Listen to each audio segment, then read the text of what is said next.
Olá, hoje nós estamos aqui no consultório do Dr. Márcio Gatani, ele é médico proctologista e nós vamos falar sobre uma doença que poucas pessoas sabem mais a fundo, a gente conhece muito superficialmente, que é a doença diverticular e o diverticulite. Doutor, qual a diferença entre essas duas doenças?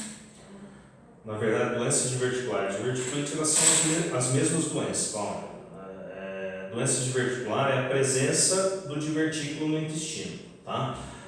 A gente fala diverticulite quando esse divertículo causa um processo inflamatório. Esse divertículo machucou, ele inflama, aí a gente diz que esse paciente está com um quadro de diverticulite. Então, a diverticulite é uma complicação do paciente que tem uma doença diverticular. Mas como que ele fere? Assim, o que acontece para A provocar a inflamação? própria movimentação do intestino, a dificuldade que o intestino tem em expulsar as fezes para frente acaba causando uma distensão excessiva e esse divertículo acaba se machucando. Ou ele machuca por conta, ou às vezes passa algum resíduo alimentar ali e acaba forçando, machuca a mucosa, acaba machucando esse divertículo. E é nesses casos que existe a probabilidade de inflamação. E essa inflamação ela pode se dar de várias formas, né? Às vezes é só uma inflamação na mucosa, um pouco de inchaço, uma dificuldade que o intestino tem às vezes de se movimentar, ou às vezes pode, em casos mais violentos assim, acabar causando uma perfuração no intestino. E aí é outra história, né? Quando você tem uma perfuração do intestino, aí o paciente vai ter sintomas inflamatórios mais importantes, aí o risco de um quadro infeccioso vai ser maior, tá? Mas isso não é regra, né? Não é uma coisa assim que toda vez que o paciente tem diverticulite ele vai ter perfuração ou não, tá? Isso aí é uma coisa que a evolução dessa doença é uma evolução assim, errática, a gente não sabe exatamente o que vai acontecer. Certo. Doutor, tem alguma relação quem tem essa doença com a hemorroida? Porque a Não. hemorroida Tem nada a ver uma coisa com a outra. Quem tem hemorroida não tem mais Quem tem chance hemorroida de ter essa doença. não tem mais nem menos, vai ter a mesma chance. Uma doença não tem absolutamente nada a ver com a outra. Divertículo é divertículo, hemorroida é hemorroida. Tá. E qual que são os sintomas? Quais são os sintomas? Na maioria das vezes, se o paciente não tem inflamação, se ele não tem diverticulite, a doença diverticular é uma doença silenciosa. Se o paciente só tem o divertículo no intestino, normalmente esse paciente não vai ter problema algum. Tá? A não ser os problemas que ele já tinha, que às vezes acabam acarretando o divertículo. Porque o que leva o paciente a ter divertículo? É uma pressão excessiva dentro do intestino grosso. Tá? Esse cólon ele aperta com uma força que é superior à que ele aguenta. E aí o que acontece é que essa pressão causa como se fosse uma hérnia por onde o vaso entra dentro do intestino. Tá? Qual é feito o diagnóstico? O diagnóstico é feito por imagem, né? A gente pode fazer colonoscopia ou por tomografia, às vezes até por ultrassom a gente consegue identificar, mas o exame de escolha para fazer diagnóstico de doença diverticular é um exame que chama enemopaco, né? O gliceropaco em duplo contraste, que é onde a gente joga contraste dentro do intestino, distende esse cólon, bate o raio-x, aí aquele divertículo ele aparece. O pessoal antigo falava que parecia jabuticabeira, né? Porque ele tem colo e do lado começa a formar um monte de bolinhas assim, ó, em volta, que é justamente onde estão esses divertículos. Os divertículos eles são essas bolinhas que aparecem no enemopaco. Como prevenir, doutor, essa doença? Assim, hoje em dia é difícil, né? Porque se você pegar há um século atrás, era uma porcentagem pequena de pacientes que desenvolvia doença diverticular. Por que isso? Porque a nossa dieta, a gente tinha uma ingesta de fibras, era muito mais alta, né? A forma de processar o trigo mudou bastante. Hoje a gente processa o trigo a ponto dele virar um pó. Então a gente absorve 100% de tudo que a gente come, tá? E antigamente não, antigamente aquele trigo vinha semi-processado com uma quantidade de fibra grande. Então, pelo fato do paciente comer automaticamente uma grande quantidade de fibra, o intestino ele funcionava com uma facilidade e era raro você ver paciente com divertículo. Mesmo em necrópsia, assim, ó, às vezes o paciente morria, fazia necrópsia por algum outro problema, dificilmente você via paciente com divertículo. Hoje, 70% de todo mundo que chega nos 80 anos vai ter divertículo. Por quê? Porque a gente se alimenta mal em termos de quantidade de fibra. ficou muito mais fácil você ir no mercado e comprar um macarrão, comprar uma carne conservada, fazer esse tipo de coisa, do que você ficar comprando verdura na feira todo dia, né, para estar comendo uma quantidade de fibra adequada. Então, para você evitar de ter divertículo, você tem que comer bem a vida toda. Você tem que procurar comer muita fibra a vida toda. Só que o nosso hábito mudou a ponto que mesmo aquela pessoa que acha que come fibra suficiente não come, né? O paciente muitas vezes acha que comer alface é botar 2 folhas de alface no prato e umas 3 rodelas de pepino e está ótimo. Mas na verdade não é. Você tem que comer aí um pé de alface por dia, todo dia, para você comer uma quantidade de fibra suficiente. Mas antigamente o pessoal comia pé de alface? Não precisava, porque o pão tinha muito mais fibra do que 2 pés de alface junto, entendeu? Então, esse é um problema do nosso hábito, pelo fato da modernização, a forma de processar tudo, né? E a facilidade que a gente tem em comer. Antigamente, tipo, você queria comer carne, você tinha que sair para caçar. Hoje não, você vai no mercado e compra carne para semana. Doutor, em função da sua fala, dá para deduzir que os países mais desenvolvidos tem mais divertido. Exatamente. Se você pegar, por exemplo, na África, a quantidade de divertículo que tem lá é ínfima, é muito pequena.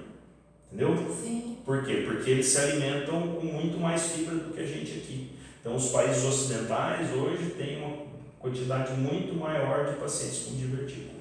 Né? Além da alimentação, tem a importância a questão de uma atividade física e gestão de atividade física é a mesma coisa. A atividade física ela vai aumentar a velocidade de funcionamento do intestino e facilita o funcionamento desse intestino.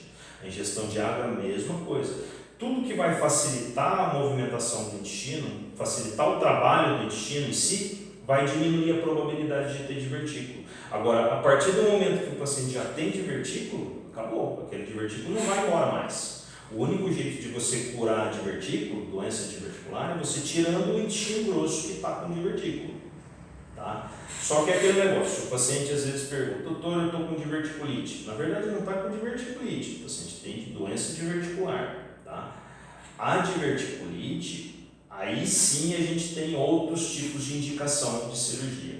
Tá?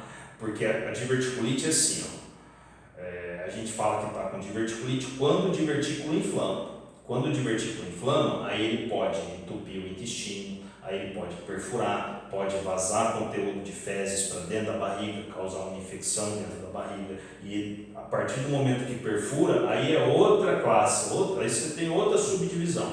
Aí você vai ver se o divertículo perfurou só no local, foi bloqueado, se ele formou um abscesso ali naquele local, se a barriga está cheia de fezes ali, fez uma peritonite difusa, que a gente chama, que é quando toda a cavidade abdominal está suja com conteúdo de fezes.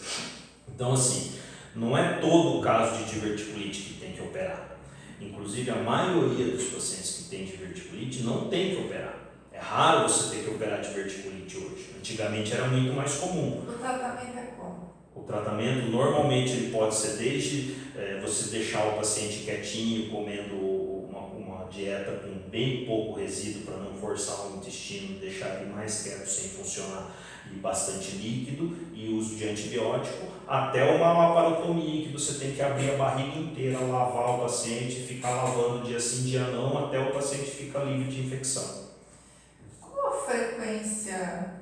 Existe não sei se é um padrão ideal do funcionamento do intestino ou cada pessoa? Não, isso não, assim, muito paciente acha que você tem que ir ao banheiro todo dia, tá? Mas isso não é verdade. A gente considera normal até 4, 5 vezes por dia, e até 4, 5 dias sem evacuar é normal.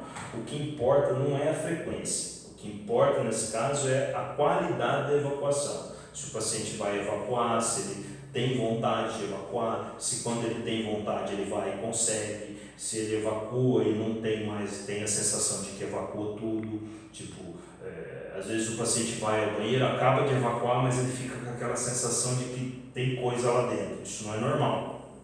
Ou às vezes o paciente tem vontade de evacuar, sai correndo, chega no banheiro, não consegue evacuar, não tem nada para sair. Isso também não é normal, tá? Isso pode ser sintoma de inflamação de intestino, pode ser sintoma de obstipação, intestino preso, essas coisas, tá? Então, o que importa não é a frequência, o que importa é mesmo a qualidade da evacuação. Às vezes, se o paciente estiver indo a cada 4 dias no banheiro, mas ele estiver bem, estiver tranquilo, não tem problema.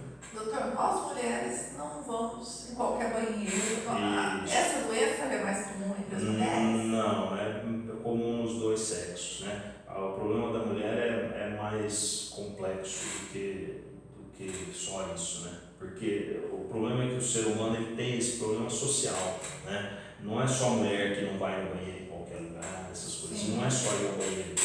É assim, a gente precisa soltar flatos, né? Não pode ficar segurando. O único bicho que faz isso é o ser humano. Entendeu? O cachorro não está preocupado se tem gente perto, se não tem. Entendeu? Então, isso tudo faz com que o nosso intestino funcione mal. Tudo que você faz para segurar, imagina o seguinte, você tem um reflexo, tem vontade de ir ao banheiro, aí você não vai, você segura, aí você inibe aquele reflexo, aí tudo aquilo que está lá embaixo para sair, volta para cima. E aquilo volta para cima? Não, ele volta para cima para o colo, o reto fica vazio. E aí ele continua absorvendo água. Você só vai ter aquele reflexo de novo, muitas vezes horas depois, a hora que aquelas fezes descerem de novo para dentro do reto, porque a gente só tem vontade de evacuar a hora que o reto enche. Então, a hora que você tem vontade de novo, aquelas fezes vão estar muito mais duras do que estaria se você tivesse ido ao banheiro naquela hora. E com gás é a mesma coisa. Se você prende, ele volta para cima e empurra tudo para trás. Entendeu? Sim. Nós não temos o hábito de ir a um especialista de proctologia para prevenção, certo? Normalmente a gente aqui faz. Assim, a gente é um país de terceiro mundo, né? Então, a maioria dos pacientes não sabe que tem que fazer acompanhamento do intestino grosso, tá? Mas em países desenvolvidos, tipo nos Estados Unidos, no Japão, o pessoal sabe que tem que ir fazer o exame do intestino com 50 anos, tá? A colonoscopia? A colonoscopia. Normalmente aqui o gastro. Sim, o gastro ele pode. A gastroenterologia é o todo, tá? Sim. Então, a coloproctologia é uma subespecialidade dentro da gastroenterologia, tá? Então, a gastroenterologia ela pega todo o aparelho digestivo, enquanto que a coloproctologia ela pega só o final, só o intestino grosso, reto e ânus, né? Então, para fazer coloproctologia, você tem que uma subespecialidade, você se especializa, depois você se especializa de novo e assim por diante, né? Então, o gastroenterologista ele vai pedir endoscopia, vai pedir colonoscopia, ele vai tratar pâncreas, vai tratar fígado, vai tratar esôfago, vai tratar cólon, vai tratar tudo, tá? Eu já fiz isso quando tinha acabado de formar, né? Na época a gente vai fazendo tudo que tem que fazer, porque você tem um tipo de especialista e vai. Só que hoje o meu consultório é voltado 90% só para coloproctologia. Eu praticamente não faço muita coisa mais fora intestino grosso, reto e ânus grosso. O jovem tem problema de divertículo? É raro, mas tem. Jovem, assim, jovem que eu digo antes dos 45 anos. Né? O divertículo ele é mais comum após os 45 anos. Antes dos 45 anos ele é mais raro, mas existe. Tá? Então a gente vê às vezes paciente com 30 e poucos anos com divertículo. E esses casos são os piores.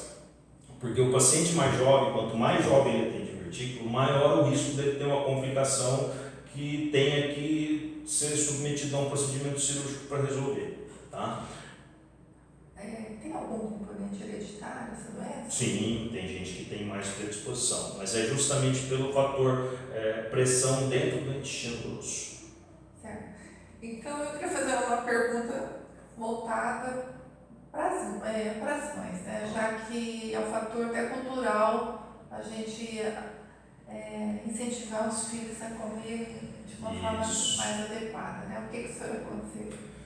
É difícil, né? Eu tenho filho também e a gente vê que não tem jeito, tem que brigar, porque a fibra, né, a celulose, tudo que a gente não absorve não é o que é gostoso, porque a gente instintivamente a gente quer acumular, a gente não quer comer coisa que não vai trazer caloria, né? Porque a nossa cabeça ela desenvolveu rápido demais, mas só que o nosso instinto continua igual. Você quer comer gordura, você quer comer massa, você quer comer o que tiver para guardar, né, energia. E se tem uma coisa que não dá energia, é a tal da verdura, porque a celulose a gente não tem capacidade para digerir. É por isso que ela é tão importante. Os animais, eles fazem esse tipo de coisa. Eles entendem que eles precisam, às vezes, comer coisa. Tipo, às vezes você vê cachorro comendo mato, por exemplo. Sim. Por que isso? Porque ele sabe que se ele comer mato, o intestino dele vai funcionar melhor, né?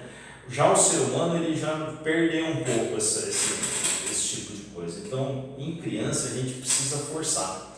Hoje, quando não come de jeito nenhum, a gente tem fibra, né, de farmácia, assim. A gente tem fibra que é vendida no mercado hoje que, assim, não é barato, mas se a gente for comparar o preço de você ir para a feira todo dia comprar verdura e você comprar fibra de farmácia para tomar todo dia, é mais barato você comprar fibra de farmácia do que comprar verdura para comer todo dia, né? Porque imagina se você for comer 100 folhas de alface por dia, todo dia, quanto de salada você ia gastar no final do mês, né? E não é só alface, né? Você não consegue comer 100 folhas de alface todo dia, você tem que mudar, você tem que fazer alguma coisa ali, outra aqui. Então, assim, tem que forçar a tomar água e precisa, de alguma forma, fazer oferecer fibra para todo mundo, né? A gente fala, mas é difícil mesmo. Então, vamos pegar os dois extremos. As crianças e os idosos. Né? Os idosos tendem a se alimentar muito mal. Mas idoso é mais fácil um pouco, sabe? Porque você dá misturado no negócio, ele acaba tomando, né? Criança é mais enjoado desse tipo de coisa. Quando você fala em fibra, por exemplo, quando eu faço uma sopa, coloco legumes, não sei o quê, essa verdura, esse legumes cozido, a fibra dele tem a mesma qualidade de uma fibra crua. Sim, mesma coisa. O que vai mudar nesse caso é a quantidade de nutrientes, né? De vitaminas, de sais, essas coisas. Agora, a quantidade de celulose, de fibra é a mesma, independente de ser cru, cozido, seja lá. O senhor tem alguma recomendação a mais para nos fazer? O importante é o seguinte, às vezes a gente estava conversando antes, você me falou de uma pessoa que você conhece que acabou falecendo por conta de uma diverticulite. A diverticulite, eu sempre oriento os meus pacientes o seguinte: a gente vai, às vezes faz um exame de rotina, o paciente não sabia que o paciente tinha nada, e a hora que você vai fazer o exame, você vê lá que o paciente tem doença diverticular, tá? O que é importante nesse caso? É você orientar o paciente como que ele tem que proceder se ele começar a sentir desconforto, né? Porque é o desconforto? O divertículo por si só, ele não dói. Muitas vezes o paciente acha que é o divertículo que dói, mas não é o divertículo, é o intestino grosso que dói. Por quê? Porque ele aperta forte demais e o paciente acaba tendo dor. Nem toda dor é porque o paciente está com diverticulite. Então a gente tem que orientar o paciente que quando o divertículo inflama, o tipo da dor que ele vai sentir é diferente da dor que ele sente todo dia às vezes. Aquele tipo de cólica, aquele negócio, aquele desconforto abdominal. O divertículo dói e é um processo inflamatório contínuo. Ele não é uma dor assim que vai e volta geralmente, é uma dor que não passa, né? E o paciente tem que saber exatamente o que está acontecendo, porque se ele acha que ele está com diverticulite, ele tem que vir, porque eu preciso examinar, muitas vezes eu preciso fazer exame, tá? Para identificar se ele está com diverticulite ou não, para a gente poder tratar. Se a gente não trata a tempo, é aí que acontecem os problemas. Então, por exemplo, o paciente teve uma perfuração. Por que perfurou? Às vezes o paciente foi e ficou 5 dias com dor em casa, 1 semana com dor em casa.